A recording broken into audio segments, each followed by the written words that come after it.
میرے آقا جناب محمد صلی اللہ علیہ وآلہ وسلم میرے آقا بولنا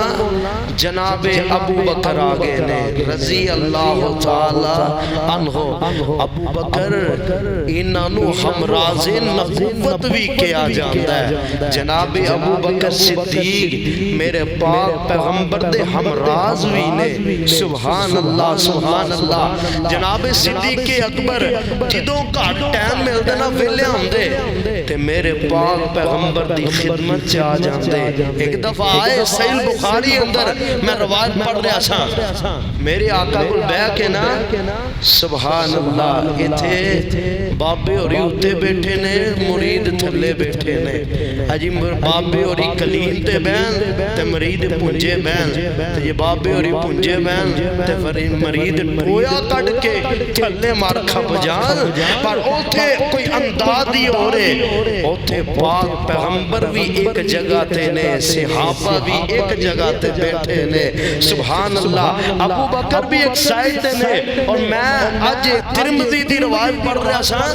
ابو بکر صدیق دا رنگ سفید سی سبحان اللہ میرے پاک پیغمبر دا رنگ بھی سفید سی اور اللہ دی قدرت دیکھو جناب صدیق اکبر دی بھی عمر 63 سال سبحان اللہ میرے پاک پیغمبر دی بھی عمر 63 سال سبحان اللہ پاک پیغمبر دا بھی قد ایک برابر جناب صدیق اکبر دے اتنا جناب میرے پاک پیغمبر علیہ السلام دا اے صحابی ہر لحاظ دے نال میرے آقا دے نال میچنگ ہو رہی ہے آن کے بے گئے آندے نے اللہ دے نبی جی آپ تسی آندے ہو جنت دے 8 دروازے نے کنے دروازے نے 8 دروازے نے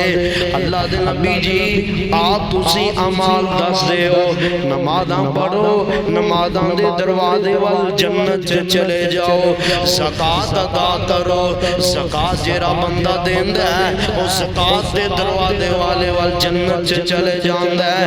اللہ دے نبی جی عمال تسی لوکانو دس دے ہو اللہ دے نبی جی ایوی دسو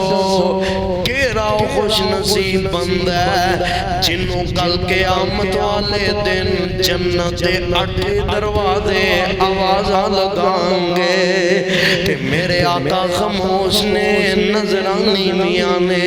میرے آقا نے ہولی ہولی نظران تاکی تیاں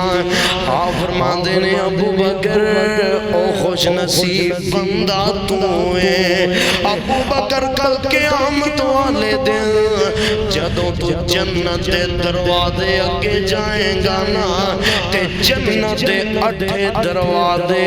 تینوں آوازہ لگائیں گے سبحان اللہ آنا ابو بکر ساڑھے والا جا اے اللہ دے نبی جی اے تے ابو بکر رضی اللہ تعالیٰ عنہما دی عظمت ہے اللہ دے نبی جی ساڑھے بارے بھی کوئی ارشاد فرما دے ہو عام بندیاں دے بارے کی ارشاد ہے میرے آقا فرما دے لے اے پیکج تسی بھی لگا سکتے ہو جیرا بندہ وضو کر دے میری سنت دے این مطابق پرفیکٹ وضو کر دائے وضو کر کے نا تے پردہ کیے اشہد اللہ الہ الا اللہ وحدہ لا شریک لہ واشہد ان محمد عبدہ ورسول میرے آقا فرما دینے ادھروں وضو مکمل کیتا ہے ادھروں جنت دے 8 دروازے انہوں آوازاں مارن لگ پہ دینے